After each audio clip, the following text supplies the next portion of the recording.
मध्य प्रदेश के एक विधानसभा सीट पर उपचुनाव होना तय हो गया है। मध्य प्रदेश के एक दिग्गज नेता ने इशारा करते हुए बता दिया है कि मध्य प्रदेश में एक विधानसभा सीट पर उपचुनाव तय माना जा रहा है। सबसे बड़ी और महत्वपूर्ण खबर आपकी मोबाइल स्क्रीन पर दैनिक भास्कर की खबर की एक कटिंग चल रही है, जिसमें लिखा है सांसद वानखड़े बोली, विधायक निर्मला सप्रे अब भाजपा में है।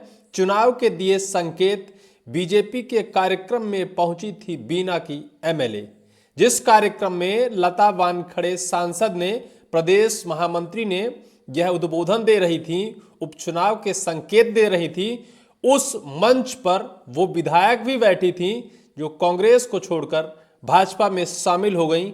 लेकिन अभी तक वो पतंग की तरह लटक रही थी, अभी भी वो अपना दल छोड़ने को तैयार नहीं थी। हालांकि उनके दल से उनका मोह तो भंग हो गया था, लेकिन उनके राजनीतिक कैरियर में खतरे को देखते हुए वो अपने दल को छोड़ने को तैयार नहीं थी, क्योंकि अगर दल को छोड़ती हैं तो चुनाव के संविधान के तहत फिर से उपचुनाव होना होता है और फिर से उन्हें चुनाव में जीतना होता है। एक बार किसी तरह से वो विधायक बनी थी, वो अपने दल को छोड़कर फिर से उपचुनाव का सामना करने की हिम्मत नहीं जुटा पा रही थी। इस वजह से उपचुनाव लगातार टलता आ रहा था। लेकिन अब भारतीय जनता पार्टी के एक धुरंधर नेता ने यह संकेत दे दिया है कि अब निश्चित तौर पर मध्य प्रदेश में उपचुनाव होंगे। उपचुनाव में दल बदलने वाली नेता भारतीय जनता पार्टी की प्रत्याशी के तौर पर चुनाव मैदान पर भी आएंगी। जीतने के संकेत भी वो दे दिए हैं, लेकिन जीतेगा कौन ये तो वक्त बताएगा। क्योंकि विजयपुर विधानसभा सीट सबको याद होगी, जहां से भारतीय जनता पार्टी के वन मंत्री रामनिवास रावत को चुनाव मैदान पर उतारा गया था। जीतने की उम्मीद ही नहीं, संपूर्ण विश्वास भारतीय जनता पार्टी को था कि विजयपुर विधानसभा सीट पर भारतीय जनता पार्टी को किसी भी तरीके से शिकस्त कोई नहीं दे सकता है। लेकिन परिणाम जो हुआ वो सबके सामने आया, सब कोई चौकन्ने हो गए, सब कोई उस परिणाम को सुनकर हैरान हो गए, इस वजह से कि विजयपुर विधानसभा सीट से मध्य प्रदेश धुरंधर नेता भारतीय जनता पार्टी के जो कांग्रेस की तरफ से लगातार 6 बार विजयपुर विधानसभा सीट से विधायक बनते आए हैं, लेकिन इस बार जब वो 2023 विधानसभा चुनाव में कांग्रेस की तरफ से विधायक बने, लेकिन उसके बाद वो कांग्रेस को छोड़कर बीजेपी में शामिल हुए और फिर से जब उपचुनाव हुआ तो भारतीय जनता पार्टी की तरफ से बीजेपी के वन मंत्री रामनिवास रावत को शिकस्त खानी पड़ी, करारी हार का सामना करना पड़ा। उस बीच बहुत राजनीति हुई, भारतीय जनता पार्टी की बहुत किरकिरी हुई। उसके बाद रामनिवास रावत का वन मंत्रालय का पद त्यागना पड़ा था। शायद है यही सब कुछ सोचकर बीना विधानसभा सीट से कांग्रेस की तरफ से विधायक बनी निर्मला सप्रे अपने पैर पीछे की तरफ लगातार खींचती नजर आ रही थी। लेकिन अब वो मुश्किल और मुसीबत में फंस गई हैं। चौतरफा सरकार और सरकार के साथ साथ सत्ता भी अब शायद इस मुश्किल में जकड़ने लगी है, क्योंकि वो मोदी जी के योजनाओं से प्रभावित तो हैं। बीना विधानसभा सीट की विधायक निर्मला सप्रे मोदी जी की कार्यक्रम से, मोदी जी की योजनाओं से, मोदी जी के मन की बात से वो प्रभावित हैं। इस वजह से उनका कांग्रेस की तरफ से मोह भंग हो गया, और जब मोह भंग हुआ तो बीजेपी के मंच में चढ़कर बीजेपी का पट्टा भी पहन लिया, बीजेपी के प्रचार प्रसार कार्यक्रमों में शामिल होने लगी। लेकिन वो खुलकर कांग्रेस से इस्तीफा नहीं दिया और ना तो विधानसभा सदस्यता से इस्तीफा दिया। अब तक वो पतंग की तरह लगातार लटक रही थी। लगातार विपक्ष वाले यह पूछ रहे थे कि अगर आप बीजेपी में चली गई हैं तो फिर आप विधानसभा की सदस्यता से इस्तीफा दीजिए, बाकायदा जिस तरह से नियम कानून है, नियम कानून के दायरे में रहकर फिर से उपचुनाव कराइए और उपचुनाव में जीतकर बीजेपी के साथ जाइए, किसी को कोई फर्क नहीं पड़ता। लेकिन वो बीजेपी के साथ भी थी और कांग्रेस का साथ भी छोड़ती नहीं नजर आ रही थी। इस बीच कांग्रेस वालों ने बाकायदा याचिका दायर की थी इंदौर खंडपीठ में, फिर जबलपुर खंडपीठ में इसकी सुनवाई हुई। उस सुनवाई में मध्य प्रदेश सरकार को जबलपुर हाईकोर्ट खंडपीठ ने बाकायदा पार्टी बनाया।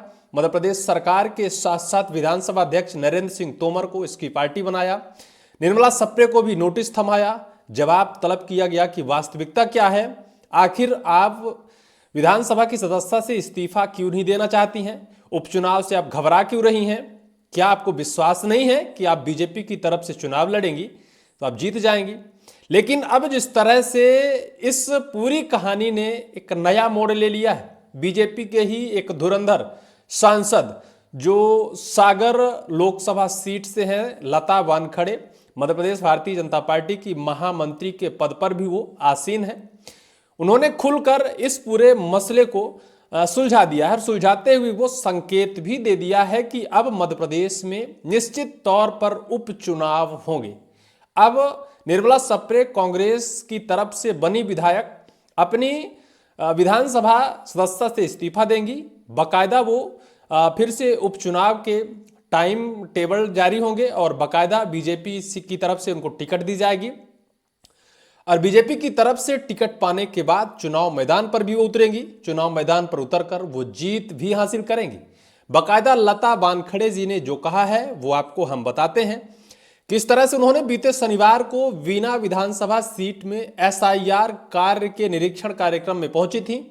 बाकायदा उस मंच में एसआईआर संबंधी अधिकारी भी बैठे थे, वहां नगर मंडल के कुछ भारतीय जनता पार्टी के कार्यकर्ता भी बैठे थे और सांसद महोदया बैठी थी। वीना विधानसभा सीट से कांग्रेस की तरफ से विधायक निर्मला सप्रे भी बैठी थी। उसी मंच पर वह उद्बोधन दे रही थी और यह साफ कहती नजर आ रही थी कि अब उपचुनाव होंगे। उन्होंने कहा क्या है, एमपी में सागर सांसद लता वानखड़े ने एक सार्वजनिक मंच में बड़ा बयान देते हुए कहा कि वीना विधायक निर्मला सप्रे ने भाजपा का दामन थामा है। पीएम नरेंद्र मोदी की योजनाओं से प्रभावित होकर और हमारे प्रदेश के मुख्यमंत्री डॉक्टर मोहन यादव की योजनाओं से प्रभावित होकर विधायक सप्रे भाजपा में आई हैं। वो निरंतर हमारे साथ कंधे से कंधा मिलाकर चल रही हैं।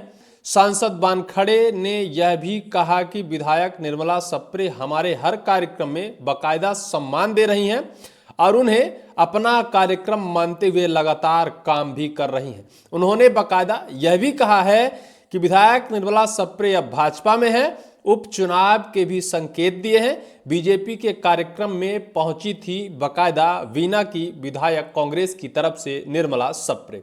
यानी अब सारे संशय दूर होते नजर आ रहे हैं और सारे अटकलों के बाजार अब शायद यह सुलझते नजर आ रहे हैं। यह साफ होता नजर आ रहा है कि मध्य प्रदेश की इस वीना विधानसभा सीट पर लटकती पतंग की तरह कांग्रेस की तरफ से विधायक निर्मला सप्रे अब उपचुनाव का मुकाबला देखेंगी। परिणाम क्या होंगे, अंजाम क्या होंगे, क्या विजयपुर विधानसभा सीट जैसे शिकस्त का सामना करना पड़ेगा, क्या पहली बार विधायक बनी हैं और फिर से उनको शायद विधायकी अपनी छोड़नी पड़ेगी, उनकी विधायकी संकट में है, क्या अब उपचुनाव में उन्हें हार का सामना करना पड़ेगा, ये तो वक्त ही बताएगा। लेकिन आप इस पूरे मामले को लेकर किस एंगल से देखते हैं, आपको क्या लगता है कि वो जीतेंगी या हारेंगी, कमेंट सेक्शन पर कमेंट जरूर करिएगा।